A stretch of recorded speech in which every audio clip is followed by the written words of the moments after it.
પાટણ જિલ્લાના રાધનપુર શહેરની Jagdamba park society ખાતે અંબાજી માતા અને શિવ પરિવારની પ્રાણ પ્રતિષ્ઠા મહોત્સવ અંતર્ગત ભવ્ય શોભાયાત્રા નીકળી હતી। રાધનપુર શહેરમાં આવેલ જગદંબા પાર્ક સોસાયટી ખાતે શ્રી અંબાજી માતાજી અને શિવ પરિવારની પ્રતિમાઓની ભવ્ય પ્રાણ પ્રતિષ્ઠા મહોત્સવ અંતર્ગત બીજા દિવસે ભવ્ય શોભાયાત્રા યોજાઈ હતી। તો આ શોભાયાત્રામાં મોટી સંખ્યામાં ભક્તો જોડાયા હતા અને સમગ્ર વિસ્તાર ભક્તિમય વાતાવરણમાં છવાઈ જવા પામ્યું હતું। જગદંબા પાર્ક સોસાયટી ખાતે ગત રોજ 13 માર્ચ 2026 શુક્રવારથી ફાગણ વદ 11ના શુભ મુહૂર્તે 3 દિવસીય પ્રાણ પ્રતિષ્ઠા મહોત્સવની શરૂઆત કરવામાં આવી છે। તો આ મહોત્સવ આવતીકાલ 15 માર્ચ 2026 રવિવારના રોજ પૂર્ણ થવાનો છે। આ મહોત્સવ દરમિયાન વિવિધ ધાર્મિક કાર્યક્રમો અને પૂજા વિધિઓનું આયોજન કરવામાં આવ્યું છે। ત્યારે આજ રોજ બીજા દિવસે યોજાયેલી ભવ્ય શોભાયાત્રામાં ભક્તો દ્વારા જયકારા સાથે માતાજીના ધ્વજ અને ધાર્મિક ઝાંખીઓ સાથે શહેરમાં પરિક્રમા કરવામાં આવી હતી। તો ભક્તો માતાજીના ભજન કીર્તન સાથે ઉત્સાહભેર આ શોભાયાત્રામાં જોડાયા હતા।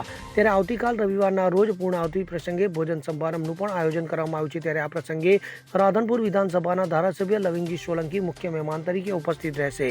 આ ઉપરાંત રાધનપુર તાલુકા માર્કેટયાર્ડના ચેરમેન, રામ સેવા સમિતિ, શુરવી ગૌશાળા, સરદારપુરા ગામના સરપંચ, રાધનપુર શહેરના સંતો, મહંતો, વિવિધ રાજકીય અગ્રણીઓ, વેપારી મિત્રો, નગરપાલિકાના પ્રમુખ અને સભ્યો તેમજ શહેર તાલુકાના અનેક સામાજિક સંસ્થાના પ્રતિનિધિઓ પણ ઉપસ્થિત રહેનાર છે। તો આ કાર્યક્રમમાં ભારતીય જનતા પાર્ટીના હોદ્દેદારો, કાર્યકર્તાઓ, Lok Kalyan trust, Amarjyot education trust, Rotary club Radhanpur, Bharat Vikas Parishad Radhanpur શહેરના ડોક્ટરો, બિલ્ડરો, વેપારીઓ તેમજ વિવિધ સમાજના આગેવાનો પણ મોટી સંખ્યામાં હાજરી આપશે। તો આ ભવ્ય પ્રાણ પ્રતિષ્ઠા મહોત્સવનું આયોજન ભાવનાબેન, વિનોદભાઈ ગોકલાણી, મંગલમૂર્તિ ડેવલપર્સ રાધનપુર તથા જગદંબા પાર્ક, જગદંબા વાટિકા, જગદંબા રેસિડેન્સી, રત્નાકાર રેસિડેન્સી અને મારુતિનંદન સોસાયટીના રહેવાસીઓ દ્વારા કરવામાં આવ્યું છે। તો પ્રતિષ્ઠા વિધિનું આચાર્યપદ શાસ્ત્રી શ્રી ઉમેશભાઈ જીવરામભાઈ જોશી દ્વારા નિભાવવામાં આવી રહ્યું છે। તો આયોજકો દ્વારા આવતીકાલ રવિવારના રોજ યોજાનારા પૂર્ણાહુતિ પ્રસંગે તમામ ભક્તોને પધારી દર્શનનો લાભ લેવા આમંત્રણ આપવામાં આવ્યું છે। સર્વરૂપમયમ દેવી સર્વદેવી મયમ જગત અતોહમ વિશ્વ રૂપાંદમ નમામિ પરમેશ્વરી।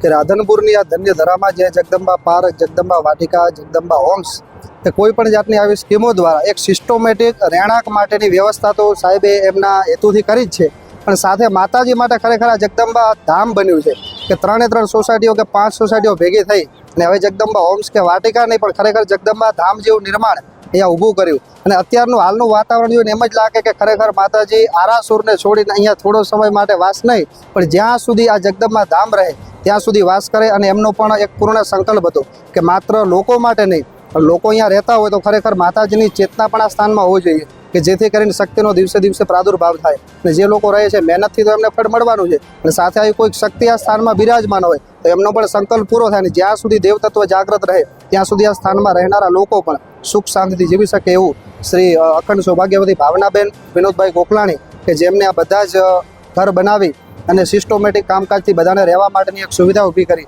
સાથે જ માતાજીનો પણ આ એક ખાલી મંદિરે બનાવીને નીકળી જવું એવો પણ સંકલ્પ રહે કે ધામધૂમથી એમની પ્રતિષ્ઠા કરી અને પછી એમનો સંકલ્પ છે કે માતાજીને બિરાજમાન કર્યા પછી આનું જે કાંઈ વહીવટ છે એ પછી સોસાયટીને સોંપવું, માની ચેતના એમને પ્રાપ્ત થાય જેના થકી અહીંયા જે પણ લોકો રહે છે સુખ શાંતિ અને સમૃદ્ધિથી રહી શકે એવો એમનો ભાવ હતો। ઉમેશ જોશી, વસંત કડિયા સાથે CN24 ન્યૂઝ, પાટણ। હવે જુઓ દેશ દુનિયાની તમામ ખબરો તમારી આંગળીના ટેરવે। ઉઠાવો મોબાઈલ અને Google Play Store પરથી ડાઉનલોડ કરો અમારી CN24 ન્યૂઝ મોબાઈલ એપ।